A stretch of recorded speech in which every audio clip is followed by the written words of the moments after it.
वजह से अपनी जान बचाने के लिए उसे वहां से दुम दबाकर भागना ही पड़ा। सबको अब तक बाहर निकलने का रास्ता नहीं मिला था। रात का अंधेरा भी हर तरफ फैल चुका था। खौफ और अंधेरी रात में बचे खुचे लोग पनाह लेने के लिए वहीं एक छोटी सी गुफा में छुप गए। गुफा के अंदर घना अंधेरा होने की वजह से एक बूढ़ा आदमी दो पत्थरों को आपस में रगड़कर आग जलाने की कोशिश करता है, लेकिन उसकी कोशिश बेकार जाती है और आग जलने का नाम ही नहीं लेती। तभी उस आदमी की नजर जैक के गले में लगे लॉकेट पर पड़ती है, इसलिए वो आदमी उससे उसका लॉकेट मांगता है। उस लॉकेट को कई देर तक रगड़ने के बाद आखिरकार उसने आग जला ही ली। आग के गिर्द बैठे बचे खुचे लोग एक दूसरे को सहारा देने लगे, लेकिन सबके अंदर सिर्फ एक ही डर था कि अगर वो बाहर गए तो बाहर घूमते दानव उन्हें जिंदा नहीं छोड़ेंगे। लेकिन सच तो ये था कि वो इस गुफा में ज्यादा देर तक टिक नहीं पाएंगे, इसलिए अब यहाँ ये सब फैसला करते हैं कि कल सुबह होते ही वो यहाँ से भागेंगे। वो सब बातें कर ही रहे थे, तभी उन्हें बाहर से किसी के हलचल की आवाज सुनाई देने लगी। उस आवाज को सुनकर तीन लोग गुफा से बाहर आते हैं। आते ही उन्हें दूर एक चमकती हुई रोशनी दिखाई दे रही थी। सबको लगा कि शायद रेस्क्यू टीम आ चुकी है, इसलिए वो बिना सोचे आगे बढ़ने लगे। थोड़ा ही आगे आने पर अचानक वो रोशनी घने अंधेरे में गायब हो गई और अगले ही पल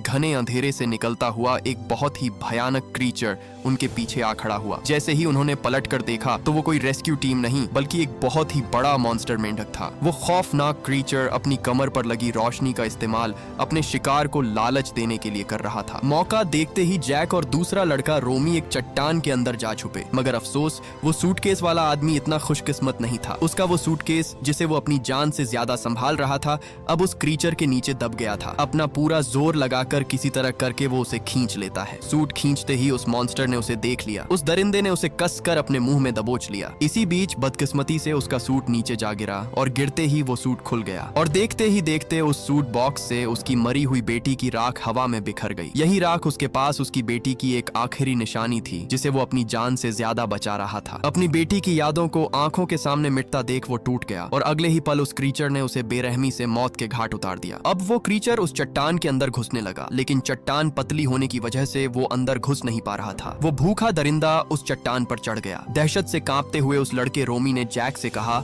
कि हम ज्यादा देर यहाँ टिक नहीं पाएंगे, हमें किसी भी तरह करके यहाँ से भागना होगा। रोमी कहता है ठीक 3 गिनने पर हम अलग अलग दिशाओं में भागेंगे। जैसे ही 3 तक गिनती पूरी हुई जैक ने अपनी पूरी ताकत लगाई और गुफा से बाहर जा निकला, लेकिन उसे नहीं पता था कि उसके साथ एक बड़ा धोखा होने वाला है, क्योंकि रोमी खुद को बचाने के लिए वहीं चट्टान के अंदर छुपा रहा। उसका लालची प्लान था कि क्रीचर जैक का पीछा करे और वो अपनी जान बचाकर वहां से भाग सके। जैक जैसे ही वहां से आगे भाग रहा था, पीछे से वो क्रीचर बहुत बड़ी जंप लगाकर उसके आगे जा खड़ा हुआ। बेचारा जैक अपनी मौत के बीच बुरी तरह फंस चुका था। वो क्रीचर ठीक उसके सामने था। उस क्रीचर ने उसे अपने अंदर निगलने के लिए एक बहुत ही बड़ी जंप लगाई, लेकिन इससे पहले कि वो उसे अपने अंदर निगलता तभी अचानक पीछे से एक विशाल सांप उसे अपने अंदर जिंदा निगल गया। उधर रोमी अपनी जान बचाकर वापस गुफा की तरफ भाग निकला। वहां पहुंचते ही उसने सब लोगों से साफ झूठ बोल दिया कि क्रिएचर ने जैक के टुकड़े टुकड़े कर दिए। ये खबर सुनते ही गुफा में सब लोगों की रूह कांप उठी और सब डर से चीखने चिल्लाने लगे, क्योंकि अब उन्हें लगा कि उनकी जान बचना मुश्किल है। तभी सबको वहां पत्थरों की सरसराहट सुनाई देने लगी। सब जान बचाने के लिए पत्थर के नीचे छिप गए। सबकी नजरें बाहर अपनी आने वाली नई मौत पर थीं। लेकिन तभी अंधेरे को चीरते हुए जैक जिंदा सलामत भागता हुआ आया। उसके हाथ में उस बदकिस्मत बाप का वही टूटा हुआ सूटकेस था जो उसके पास उसकी बेटी की बस यही एक आखिरी निशानी बची थी। अगली सुबह दहशत से कांपते हुए सब लोगों ने उस सूटकेस को जमीन में गाड़ दिया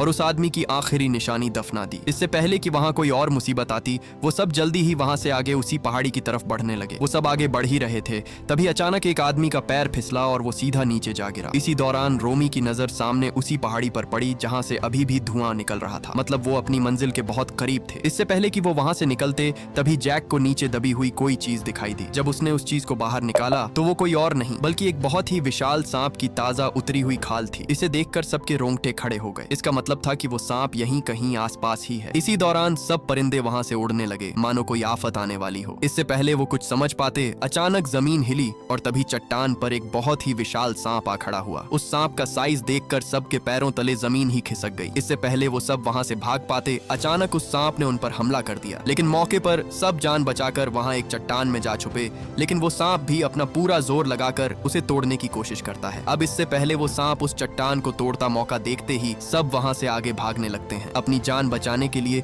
सब उल्टे पैर भागते जा रहे थे, लेकिन वो विशाल सांप भी उनसे 2 कदम आगे था। जैसे जैसे वो आगे बढ़ते जा रहे थे, ठीक पीछे से वो सांप भी उनका पीछा करता आ रहा था। वो लोग अपनी जान बचाने के लिए सीधे एक अंधेरी गुफा में जा घुसे, मगर मुसीबत ने वहां भी उनका पीछा न छोड़ा। वो गुफा अंदर से इतनी ज्यादा स्लिपरी थी कि वहां अपने पैरों पर टिक पाना नामुमकिन था, लेकिन जिसके पीछे उसकी मौत